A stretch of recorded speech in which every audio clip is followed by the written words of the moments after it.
Hi, magandang gabi po sa inyong lahat. Pasensya na po, medyo na late po akong magbigay ng reading of the day. Medyo pagod po ako at medyo not feeling well lang po, no, dahil sa pagod. Pero okay naman po ako at pasensya na po kayo kung ngayon lang po ako nakapag-reading. Medyo na-drain lang po ako kanina dahil may mga ginawa lang po tayo, no, pero ito na po ako, magbibigay na po tayo ng second reading of the day. Pasok pa rin naman po yata ito ngayong araw na to.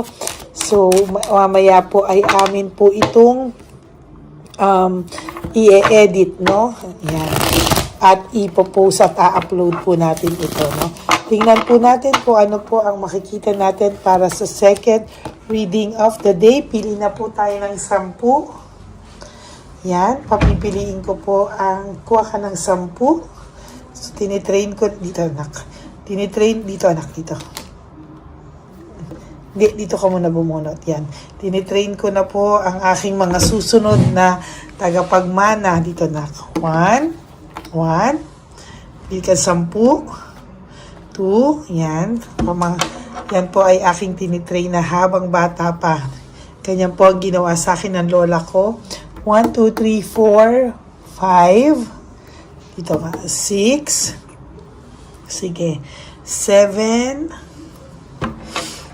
8. 9. And last one. 10. Okay? Ngayon naman po, sige nakunin mo para magkaroon ka ng connection sa ating baraha. Kunin na po niya. Kasi ang aking little Lady Elena. Yan. Kunin mo siya. Lagay mo dito. Yan, tinuturuan ko na po siya para habang bata po siya magkaroon po siya ng energy sa aking mga baraha. Yan po ang ginawa sa akin ng lola ko. Ngayon po, babalasahin ko po ito at magpapabunot po ulit tayo ng 10, no?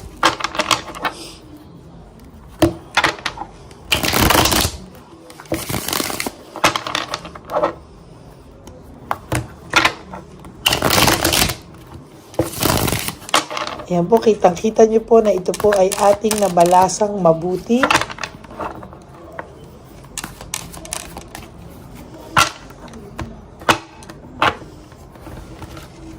Okay. Sige, pili ka ng 10 ulit. 1, 2, 3, 4, 5, kahit pato mo lang dyan. 6, 7, 8, 9, and 10.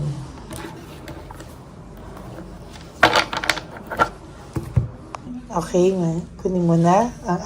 Ito po ang aking little Lady Elena. Siya po ang aking train, ano? Habang siya po ay bata. Ganituhin mo yan. 1. Okay, patong mo to. Tinuturuan ko na po siya habang bata. Turong isa. Okay. Yan po ang pagsasanib puwersa ng 2 baraha. Yan. Binibigay ko po sa kanya unti-unti yung energy, no, na binigay sa akin ng lola ko. Para po balang araw ay kumpletong-kumpleto na po ang papalit sa akin balang araw. Okay? Freedom and restoring control. No? Sa nakikita ko po, meron po ako nakikita. Actually, ito po ay lagi kong nabubunot, very recent, no? Na there is this freedom and restoring control. Gusto niya po na yung freedom po niya ay i-enjoy, no? Makuha daw ulit yung control niya. Gusto niya po ulit gusto niya po ulit yung feeling niya ay nagpapakabinata o nagpapakadalaga siya para po ang feeling niya po sa iyo ay nasakal siya, no? Ang feeling niya po sa iyo totally ay para po siyang nagwawala sa ngayon. Pero wag ka pong mag-alala kasi sa totoo lang po, after po nito, no, na nakuha niya yung kanyang freedom, yung control, na ibalik sa kanya, no, para naman po siyang biglang nalungkot, no. Kung akala mo po siya ay masaya, hindi po. Siya po ay nakakaramdam ng lungkot. Ayan o, leaving behind, walking away, nalungkot din po ito. Somehow, meron akong nakikita na nung una po ang saya-saya nito na feeling niya, okay na, nakahinga na siya, nakawala siya sa hawla, pero hindi po ngayon, dinidibdib niya rin po, no, parang ngayon pa lang po, nagsisink in sa kanya yung kanyang ginawa at yung consequences po ay ngayon pa lang po niya nararamdaman. Ano?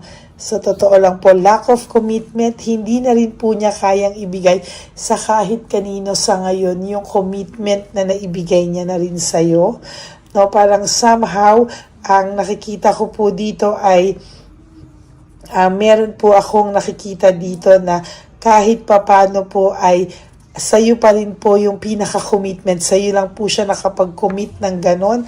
No? Parang somehow, medyo hirap na hirap po ang taong ito ngayon magbigay ng serious commitment. No? Sa nakikita ko po, there is entrapment, self-victimization. No? Sa nakikita ko po talagang siya po ang gumawa ng sarili niyang ikakalaglag. Siya po ang gumawa ng sarili niyang ikakalungkot. Siya po ang gumawa ng sarili niyang problema. No? At siya rin po ang kailangan humarap sa ngayon sa ganitong klaseng sitwasyon. Siya rin po ang kailangan na dumipensa. No? Lagi niya po ngayong naiisip yung happy memories nyo. Parang pag iniisip niya po yung happy memories nyo, nag-heal po yung lungkot niya, no? Kaya nga po sabi niya, ano ba naman to, hindi niya daw po talaga maintindihan kung kailan po nawala na ikaw, tsaka naman po niya ikaw hinahanap-hanap, no? Pero kapag nandyan ka naman po, pakiramdam niya po, parang wala ka lang value sa kanya. Okay? So nakikita ko po dito ay meron po itong difficult decision, ano? Sa totoo lang po, meron akong nakikitang difficult decision. May nakikita po ako ditong hindi niya madesisyonan kung ano po yung mga susunod na kaganapan sa kanya. As a matter of fact, medyo hirap po itong magdesisyon. Nagkaroon po siya ngayon ng sudden awareness. Maybe naiisip niya po yung mga kalokohan na nagawa niya po sa'yo. Hindi niya po akalain na so far ay magiging ganyan siya kalungkot, no? Hindi niya po akalain talaga na maaapektuhan din siya sa pagkawala mo. Kaya po yung babae o lalaki na karelasyon nito ngayon ay very, very insecure sa'yo. No? Talagang sabi ko nga po sa reading ko kanina, nagiinit po yung puwet, no? Naggagalaite, nagiinit yung puwet, yung naggagalaite siya sa'yo, yung butsi niya, no? Naghihimutok yung kanyang butsi. No? There's home conflict, lack of support. Sa nakikita ko po dito, talagang meron po akong nakikita dito na lack of support. Hindi niya po akalain na ganyan yung hindi niya po akalain na magkakaroon ng lack of support dito. Meaning, hindi niya po makuha yung suporta na binigay mo sa kanya. Hindi niya po ma-expect, no, sa ibang tao. Hindi niya po makuha, hindi niya po makuha yung same support, home celebration, yung saya nyo nung kayo pa po yung nagsasama o kayo pa po yung may pagmamahal sa isa't isa. There is this materialism, no? Parang pakiramdam ko po dito, nadala lang po ito sa material things, nadala rin po ito sa material na bagay, at sa nakikita ko po talagang hirap po ang taong ito ngayon dahil nawalan po siya ng direksyon. Very unpredictable, hindi na po niya alam kung ano po ang kanyang gagawin sa mga susunod pang araw. Parang sabi niya, oh my God, parang hirap na hirap ako ngayon. Parang dati, parang organized ang buhay niya. Ngayon, very, very disorganized yung buhay niya. As a matter of fact, dati po kung sinasabi ko nga sa iyo, planado, buhay nito, organized, buhay nito, maayos, nasa maayos siyang kalagayan. Ngayon po, very unpredictable, just going with the flow, no direction, lack of initiative, parang kahit ano pong ang mangyari, gusto niya pong lumapit sa iyo, hindi din po siya makalapit totally sa iyo, no? pero nag-i-stock po ito sa'yo. Ini-stock ka po nito at talagang testing the waters. Gusto niya pong tingnan, ano? Testing the waters po siya. There is doubts, lack of self-awareness, no? May doubts po akong nakikita dito, and so far sa nakikita ko po ay nagdududa na po siya, nagda-doubt na po siya sa kanyang sarili kung tama daw po ba o mali. So tinatansya niya na po yung naging desisyon niya, yung kanyang consequences. Hindi na po niya alam kung ano po ang tamang desisyon dapat dito, no? Talaga pong naninibago po ako sa mga aksyon nitong taong to, or yung mga naiisip niya po, kasi po talaga pong gusto niya sa yung mag-reach out, oh. Nag-hope po siya na baka naman someday maayos pa, no? Pero gusto niya muna po, bago maayos ang lahat, gusto niya muna pong makasiguro sa kanyang mga desisyon. There is resentment here, desire to reconcile, forgiveness, no? Sa nakikita ko po, gusto niya man humingi ng tawad sa'yo, gusto niya man magpagbalikan sa'yo, may resentment siya, pero naipit po siya sa isang sitwasyon. Hindi po siya makalapit sa'yo, and talagang gulong-gulo na rin po siya sa oras ngayon. Nakakakita po ako dito na pwede ka pong lumipat ng trabaho, pwede ka mag-work abroad, or kung nasa abroad ka, pwede ka makalipat ng iba pang trabaho, no? So nakikita ko rin po dito, yun po, sa mga long distance po ito ha, naman, nakikita ko po ay, yun po yung dinadahilan dahil daw po malayo ka, no? Dahil daw po malayo ka, dahil daw po hindi niya kaya mag-isa, kalokohan po yan, ano. You know, wala pong distansya ang makakapaghiwalay sa dalawang puso totoong nagmamahalan, ano. Sa totoo lang po. Kaya ayan po, selos na selos po sa iyo ang person, and talagang makasarili po ito, no. Parang kahit na alam niya na nakakasakit siya, alam niya na meron siyang nasaktan, wala po siyang pakialam, sa totoo lang. Fresh start, beginnings, no, kailangan mo po ng fresh start and beginnings, no. Sa totoo lang po, mas maganda pong magsimula ka ng bago. Huwag mo po muna siyang intindihin. Sabi ko nga po sa iyo, huwag mo munang intindihin ang person na ito. Hayaan mo muna po siya, no. Kailangan po niyang ma-realize ang value mo, ang worth mo, na hindi niya po pinahalagahan. Ngayong wala ka, ma-realize niya ang value at worth mo na hindi niya po pinahalagahan, no? Yan po ang ating magiging title, no? Ngayong wala ka na, ngayon niya maiisip yung worth at value mo na hindi niya po pinahalagahan, no? Takot na takot din po siya, no? Change and end of cycle. Natatakot po siya na mag-move on ka. Natatakot din po siya. Alam niyo, iniisto ka po dito just to test the waters, no? Talagang gusto niya pong tingnan kung ano po ang makikita niya, kasi hindi niya rin po totally tanggap yung loss and separation nyo talagang dalawa, no? Parang ang nakikita ko po dito, siya lang po yung may karapatang na mag-move on or magkaroon na iba, pero ikaw po parang hindi ka daw po hindi po siya satisfied. Pag ikaw na yung nagkaroon ng iba, iiyak po ito ng dugo. Yan lang po talaga ang nakikita ko. Okay, so that is your second reading of the day. Ngayong wala ka na, dito niya marirealize ang worth and value mo na hindi niya po pinahalagahan. Maraming salamat po sa inyo. Kahit nasa ang lupalo po ako, kayo po ay aking babasahan, at yan po ang aking commitment sa inyo.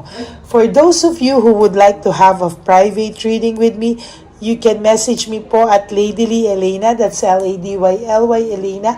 Nasa dulo po yan ng video, dyan nyo lang po ako makukontak. That's my only official and legit FB account. Maraming salamat po. And for those of you who would like to give me a super thanks, I would really appreciate that and love that from the bottom of my heart. And please, no skipping of ads. Tulong nyo na po yan sa ating channel. And I do hope na marami pa po tayong matulungan sa ating One Love a Day for the Street Elderly. Maraming salamat po sa inyong lahat. Ano pa ba po ang aking bilisan ito? My ever loyal and solid Lady Elena family, I love you all from the bottom of my heart. Love na love ko po kayong lahat, ang aking mga subscribers. At sabi ko nga po sa inyo that life is really too short. Don't make it shorter by stressing yourself from all the pains and the heartaches na binigay sa inyo ng kahapon.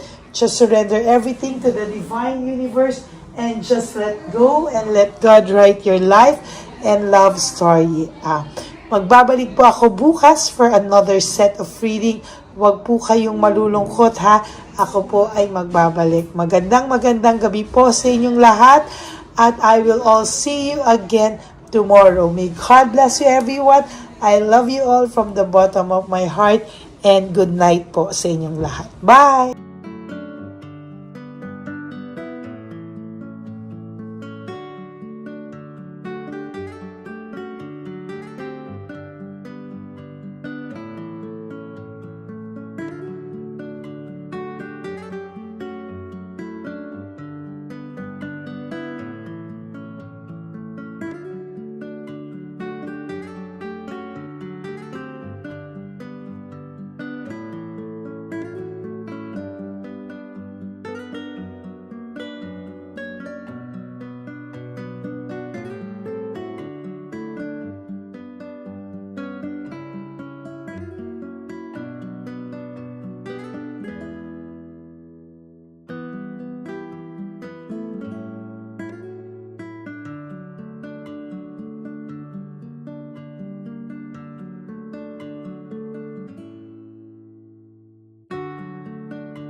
Bigay ni Papa Jesus. Sa'yo. Ito pa no. Go ahead. Pera. Wala na, that's it? Ito po pera. Ito pa pera, oh. Bigay ni Papa Jesus. Kain mo yan, ha? Wala ka ng pera dyan, ha? Okay lang kami. Para sa iyo yan, para sa iyo. Yan ang isip niya pa. Pagkain mo yan, ha? Saan ka pa? Bye-bye. Yung pagkain mo kunit. Bakit? Lagay mo lang po dito. Pati po. Pagka po, may bibigay lang po kami sa'yo. Bigay po ni Papa Jesus. Yan, para po sa'yo yan. Ingat po.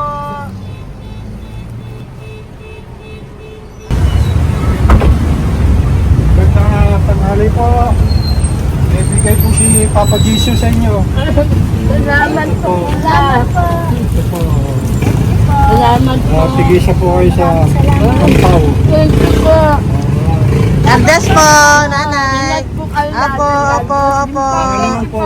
God bless.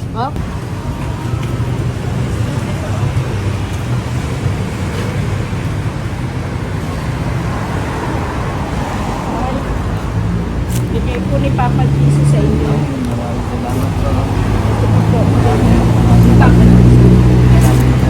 God bless po. Kuya, pangkain mo po yan, ha? Tayo ka ba nandyan? Hindi po. Dito po nagatimpahan po. Ah! Sa music ministry. Doon ka nakapwesto. Opo. Sige po, bye po. God bless po. Ingat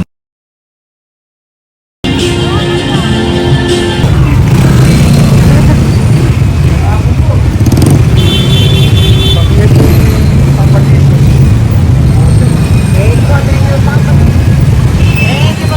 Thank you po, bye po. Meron pa eh. Bigay po ni Papa Jesus.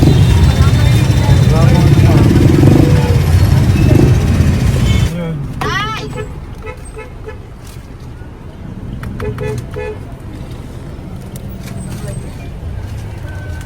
Yun. Tay, para sa iyo po, bigay po ni Papa Jesus. Papa Jesus, eh. Tay, bye-bye. God bless po, God bless. Para sa iyo po, bigay po ni Papa Jesus. Ayan po, bigay po yan sa ni Papa Jesus. Thank you po.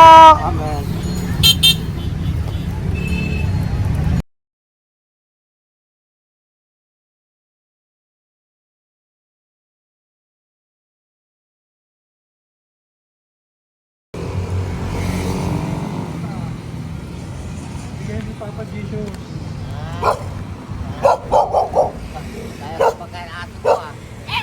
Madami mong aso, kuya. Alaga mo lahat yan? Hindi na size yan. Nasaan yung iba? Ay, talaga? E, paano pagkain yan, kuya? Saan mo kinukuha? Lahat. Ang dami. Ang dami niya pong aso. Oy, ang daming aso ni kuya. May nagbibigay sa inyo pagkain? Okay po. Kaya mo kuya, pag nadaan ako, bibigyan kita ng dog food dito, ha? Dito ka lang ba lagi? dito ako nagtutulog. Okay po, sige. Okay po. Marami din akong aso sa bahay, eh. Okay po. Isa. Kuya, pangkain mo yan, kuya.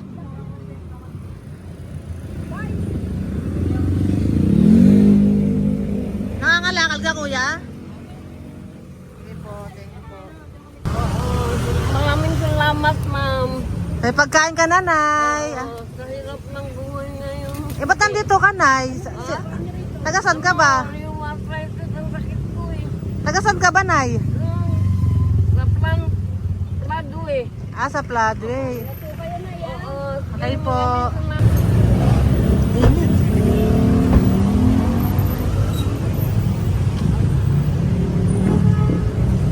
Nay! Bibigay ako sa'yo. Matandaan mo na ako. Ito. Hapon po. Pabigay Si po. tatay. Si tatay. Thank you, Nay. Habay po.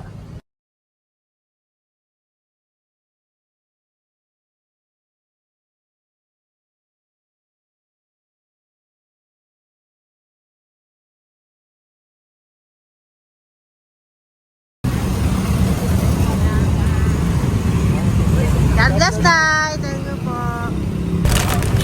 Pabigay po. Ay, bigay po ni Papa Jesus. Salamat po. Bigay po ni Papa Salamat po, Jesus. Ito ate. po, oh. Salamat po. Bigay po ni Papa Jesus. Ito pa po. Salamat po, tay. Salamat po, tita. Bye-bye po. Maraming po salamat. Kayo, ate. Opo, ingat po kayo. Taga saan po kayo? Taga Tayabas, Quezon po kami. Mga aita po kami sa Quezon, mga katutubo. Sige, ingat po. God bless.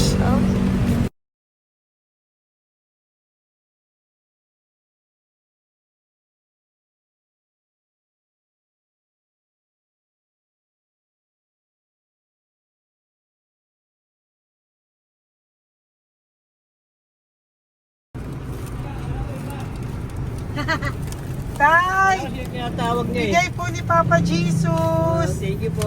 Ayan po. Sobrang Ang sipag mo naman, tay. sipag niyo naman po. Kanina po kasi taglagas ngayon, taglagas. O, pang merienda niyo po yan, Sige po, ha? salamat po sa inyo. Tapos yung road bags po, Kala ko uwi sino niyo po. binubusinahan niyo eh. Ah, sige po, Sige na bye-bye po. Sige po, salamat po. Bye-bye.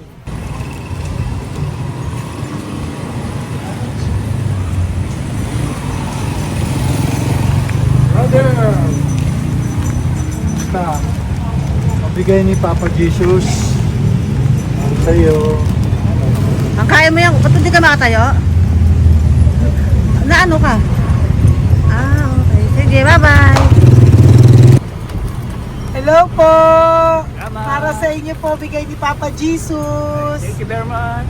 Sige po, bye-bye po. God bless you. Tay!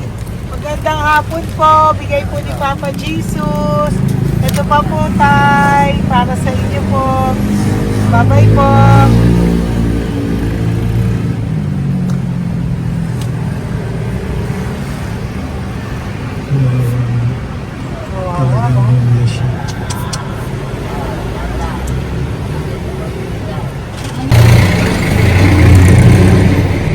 Ate! Ano lang, baka maano siya. Ito po, oh, bigay po sa'yo ni Papa Jesus. Ito pa po, oh, pera po. God bless po. Okay, taga saan ka po? Sige, ingat ka po, ah. Hello po, magandang hapon po. Ano po? Bigay po sa'yo ni Papa Jesus. Thank you, madam. Tsaka ito pa po, para po sa'yo. Salamat. Thank you po, ingat po. Thank you, ma'am. Sige po. Salamat. Akala ko, ma'am, bibili. Ay, hindi po, para sa'yo po yan. Bye-bye Thank you, po. ma'am.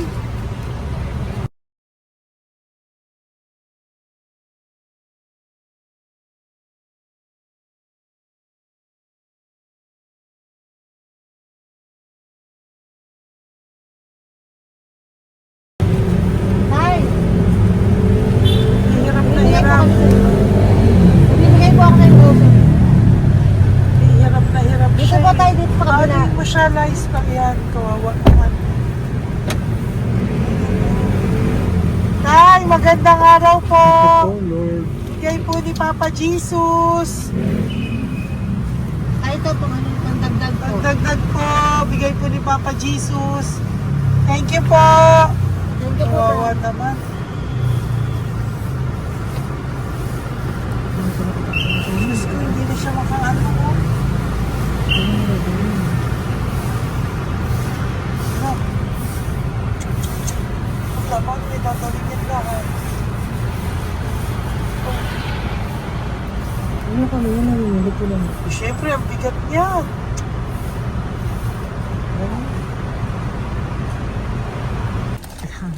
Kaya, bigay sa'yo ni Papa Jesus. Sige po, ma'am. Ayun yung palinis po, ma'am. Hindi na po, okay na Sige po. po. Ito po. Thank you ma'am. po. Thank you, sir.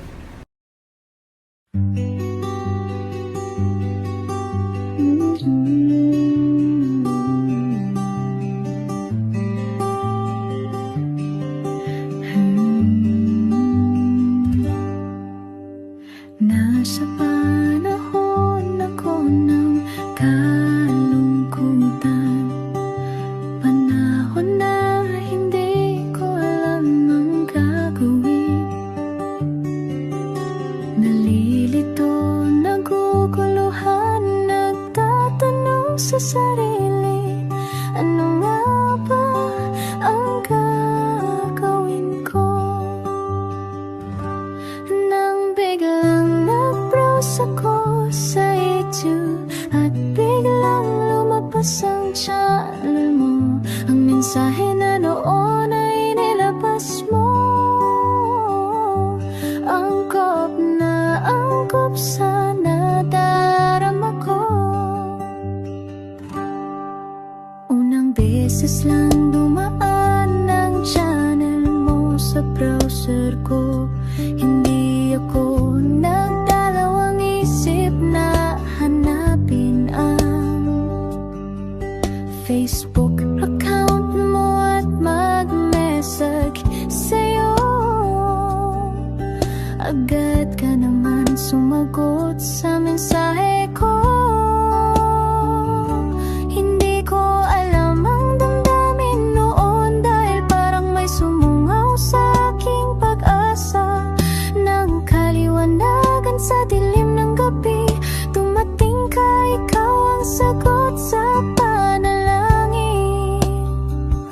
Salamat dumating ka at nakilala kita, Madam Elena.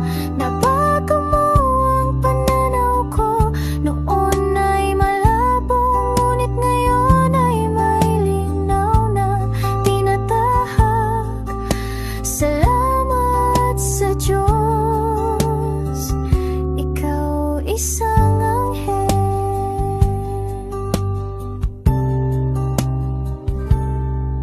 na inihulog sa lupa upang kami ay tulungan na magkaroon ng linaw sa buhay. Pinadaan sa'yo ang mensahe na nais iparating ng ating lumikha.